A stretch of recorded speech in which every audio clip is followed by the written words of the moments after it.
सरकार जो है वो बीजेपी की सरकार है। केंद्र में बीजेपी की सरकार बैठी हुई है और बीजेपी की सरकार भारत देश में कभी भी शिक्षा के बारे में बात नहीं करती, बेरोजगारी के बारे में बात नहीं करती और चिकित्सा के बारे में कभी भी बात नहीं करती। आज 75 साल हो गए हैं, 75 साल हो गए देश आजाद हुआ, अभी तक सिर्फ और सिर्फ धर्म और राष्ट्रवाद का अड़ंगा अड़ा रही है देश की सरकार। अरे मैं कहना चाहूंगा कि क्या राष्ट्रवाद और धर्म से देश चल जाएगा क्या? यहाँ का किसान खपा है, यहाँ का बेरोजगार खपा है, यहाँ शिक्षा व्यवस्था ठप है, यहाँ चिकित्सा व्यवस्था ठप है और कहते हैं हमारे माननीय मोदी साहब कि धर्म हमें बचाना है।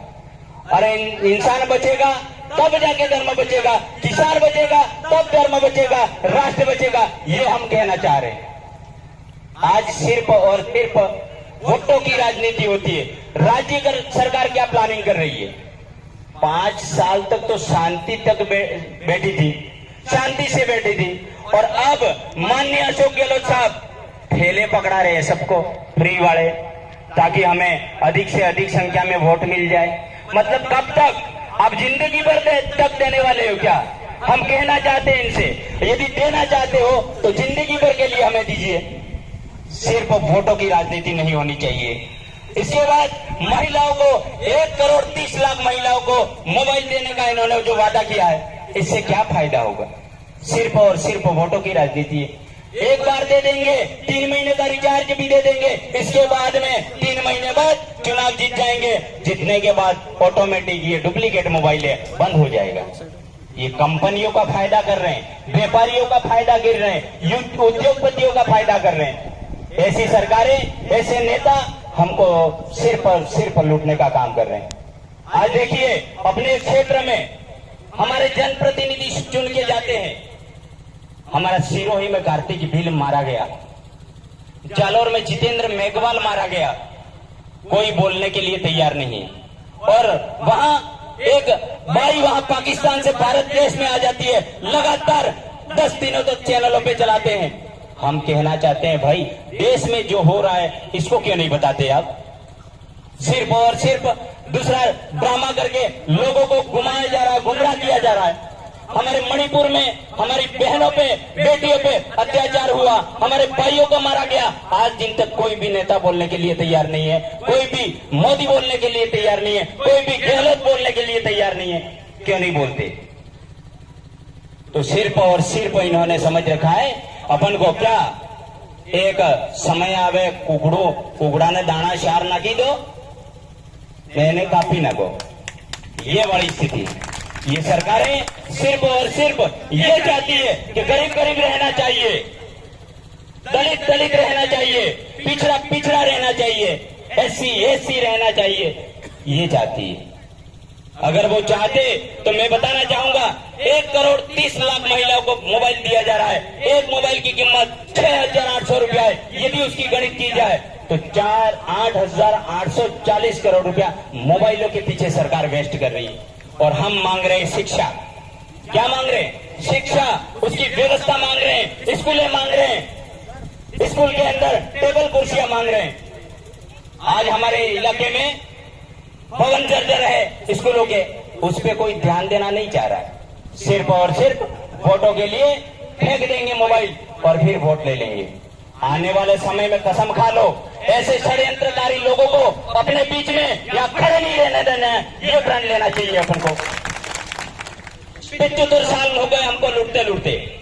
आज मैं एसटी समाज की ही बात नहीं कर रहा हूं, एससी समाज भी लूटा जा रहा है, ओबीसी भी लूटा जा रहा है, दलित भी लूटा जा रहा है, पिछड़ा भी लूटा जा रहा है। सिर्फ और सिर्फ मैंने जो 3 बातें बताई थी, राष्ट्रवाद। अरे राष्ट्रवाद हमको क्या सिखाते हो? जब देश आजाद नहीं हुआ, इससे पहले हमारे पूर्वज लाखों की संख्या में मारे गए हैं देश के लिए, वो हम कहना चाहते हैं। और अब आप बैठे बैठे यहाँ राष्ट्रवाद हमको सिखा दें। इसलिए ये एक धोखाधड़ी है आपके साथ। कोई भी नेता अपने बीच में आए, मांगिए, इनको कहो एक पोटली और थैली से हमारा घर चलने वाला नहीं है, डलवा दे 10 क्विंटल गेहूं तो मानेंगे हम। ऐसा करेंगे क्या? वो कतई नहीं करेंगे। ये आपको टुकड़े टुकड़े फेंकना है और वोट लेना है। आने वाले समय में ध्यान रखना है, यदि संगठित नहीं रहे, अलग अलग रहे, तो कार्तिक बिल मारा गया, जितेंद्र मेघवाल मारा गया, यहाँ हमारी बेटी मारी गई पूजा बिल, उसके साथ में जो अत्याचार हुआ, ये अत्याचार यहाँ होने वाले हैं। ये सामंतवादी लोग हैं, सामंतवादी सरकारें हैं, इनके षड्यंत्र को आपको समझना पड़ेगा। इसलिए कहना चाहेंगे, आप छोटी छोटी बातें जो है इसको अपने दिमाग में डाल करके, नहीं कि सरकारी अच्छा कर रही है यूं करके लूट मत जाना, नहीं तो 5 साल क्या आज जीवन आप मारे जाओगे। ये कहना चाहता हूं मैं। अभी मैंने बताया आपको 8,844 करोड़, उसमें से मान लो 1,000 करोड़ हमारे डूंगरपुर जिले में शिक्षा व्यवस्था के लिए लगाया होता तो आज कितनी बड़ी यहाँ क्रांति होती शिक्षा में। ये कहना चाहता हूं मैं। यहाँ से पढ़ने वाले बच्चे IAS RS अधिकारी बन सकते हैं, लेकिन नहीं चाहती सरकार। यदि ये दलित गरीब वर्ग, ST SC वर्ग, OBC वर्ग पढ़ गया तो हमें वोट कौन करेगा। आज पूरे देश में संविधान बदलने की बात किया जा रहा है। अरे भाई, संविधान से आपको आपत्ति क्या है? जिन जिन को हक मिला है, जिन जिन को अधिकार मिले, चलने दो, क्या आपत्ति है? ये सरकारें चाहती हैं कि इनके जो अधिकार है इनको खत्म किया जाए। आने वाले समय में प्रण ले लो कि यहाँ से हमारी जो व्यवस्था बनी है, जाजम व्यवस्था, सारे लोग मिलेंगे अपन, ST SC OBC दलित शोषित गरीब जितने भी हैं, वो एक जगह बैठ करके हमारी समस्या क्या है, उस समस्या का समाधान करने वाला नेता कैसा होगा, ऐसे नेता को जयपुर हम भेजेंगे, दिल्ली भेजेंगे। ये प्रण ले लो। और अब जो है ये धोखाधड़ी करने वाले और षड्यंत्र करने वाले जो पार्टियां है, राष्ट्रीय पार्टियां, जो हमारे भाई ये पंचायती राज चुनाव में जिला प्रमुख के लिए एक हो गई, हुई कि नहीं हुई? इसके बाद में सागवाड़ा प्रधान बनाने के लिए एक हो गए। अरे भाई, 75 सालों से तो आप सर पीट रहे हो कि हम कमल वाले हैं, हम कांग्रेस वाले हैं। आपको ऐसा क्या हुआ जो एक झटके में एक साथ हो गए? और हमारे यहाँ ST SC माइनॉरिटी OBC में जितने भी भाई हैं, जितने भी परिवार हैं, वो सब भाई अपने एक तरफ तो बीजेपी और एक तरफ कांग्रेस कर करके बढ़ते ही जा रहे हैं। और इनके जो आला कमान है वो तो एक थाली में खा गए। तो ये आपको ध्यान में रखना है, ये अलग अलग नहीं है, एक ही है, और एक होकर के अपन को लूटना चाह रहे हैं। इसलिए आने वाले समय में मैंने बताया कि जाजम जो व्यवस्था है, उस व्यवस्था से आदमी हमको जयपुर भेजना है, दिल्ली भेजना है, ताकि हमारे बीच की जो समस्या है इसका समाधान हो सकेगा। अना दुख ने खत्म करवा बल्ले अना एरिया में बाप नामनी नवी पार्टी આવી गई है। अब्बावाड़ा समय में अना कमल कांग्रेस ने कसरा ने लई जाएंगे महिसागर में नाकी अवंगा। इस बात से सिर्फ आपको संगठित रहना है, हमारे अधिकारों को बचाना है। ये सरकारें धोखाधड़ी करके ही आपको लूटती जाएगी। माताओं बहनों से कहना चाहूंगा मैं, आप व्यर्थी की बातों में नहीं आए। आज हमारे जितना भी ST SC OBC समाज था वो आत्मनिर्भर था, खुद मेहनत करके कमा करके खाने वाला समाज था, लेकिन आज सिर्फ और सिर्फ 2 रुपये के लिए गेहूं पर आश्रित हो गया है। 200 रुपये नरेगा वाली जो पेमेंट मिलता है उस पर आश्रित हो गया है। हमारे कहीं मैंने OBC भाइयों को देखा है, बंबई में अच्छे अच्छे धंधे छोड़ करके यहाँ नरेगा में काम करने के लिए आते हैं।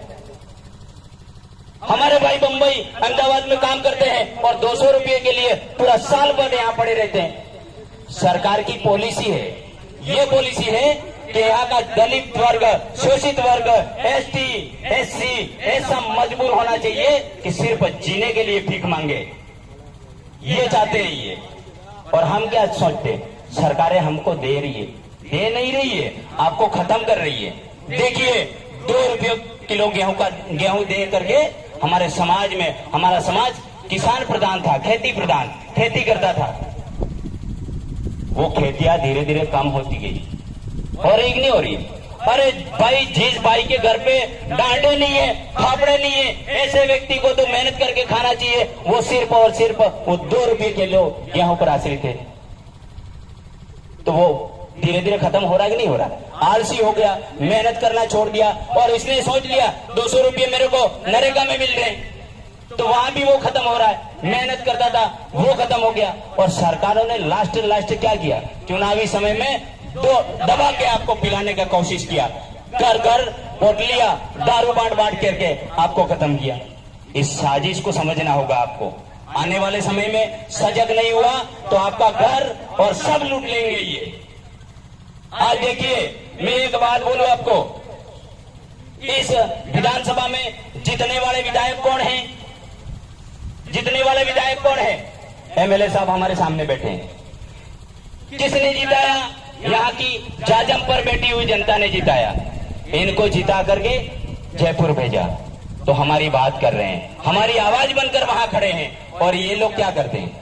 एक बार 5 साल में आ जाते हैं, अपने वोट बटोर लेते हैं, पता नहीं कौन सी गाड़ी और कौन से हवाई जहाज में घूमते रहते हैं और 5 साल बाद तक भी नजर नहीं आते। अब वापस ये समय आ गया है, 3 महीनों के अंदर अपने बीच में रहेंगे। मोटा मोटा तमादा वडला लेना वेम कहें, मोटा मोटा वडला क्या आप वडला हैं ए वो करी ना काम करें, पर अनावती कोई थवानो नहीं है, आपको सिर्फ और सिर्फ लूटने का काम करेंगे। इसलिए कहना चाहूंगा, अफ्रीकी योजना से दूर रहो। दूर रहो मतलब लेना है लेकिन उस पर आश्रित नहीं रहना है, ये कहना चाहता हूं मैं।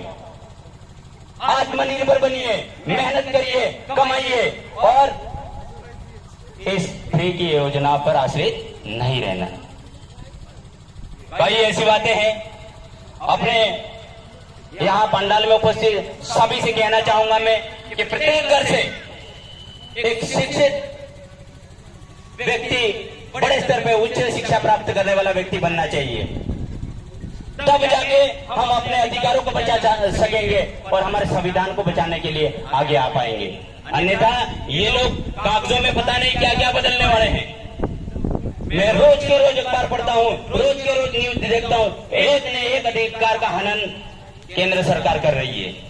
इसलिए जागो, उठो और आगे बढ़ो, ये मैं कहना चाहता हूँ। पुनः कहना चाहूंगा, अपने एरिया में देखा होगा आजकल हड़कंप मचा हुआ है कि कैसे भी करके इन लोगों को राजी किया जाए, वोट इनके लिए जाए। अरे आपको बता दूं, महंगाई राहत कार्यक्रम शुरू हुआ, माननीय मुख्यमंत्री भी हर पंचायत में आए। 10 मुद्दे थे, इसमें से आप बताइए 10 में से कौन कौन सा मुद्दा जो है वो 100% समाधान हो गया? हुआ किसी के है? वो कहते थे गैस सस्ती हो जाएगी, मैं कल भर के लाया हूं 1150 में, कहां सस्ती हुई? कहां सस्ती हुई? सिर्फ जुमले करने वाले लोग आने वाले समय में फटकार खिलानी है इनको, ये कहना चाह रहा हूं मैं। इसलिए आप सतर्क हो जाइए, सजग हो जाइए। कई ऐसी बातें हैं, समय पर फिर करेंगे, अगले वक्त आपको बताएंगे। आप सभी ने मेरी बात को सुना, इसलिए आप सभी को धन्यवाद। जय जोहार, जय आदिवासी, जय बिलुते, जय भीम।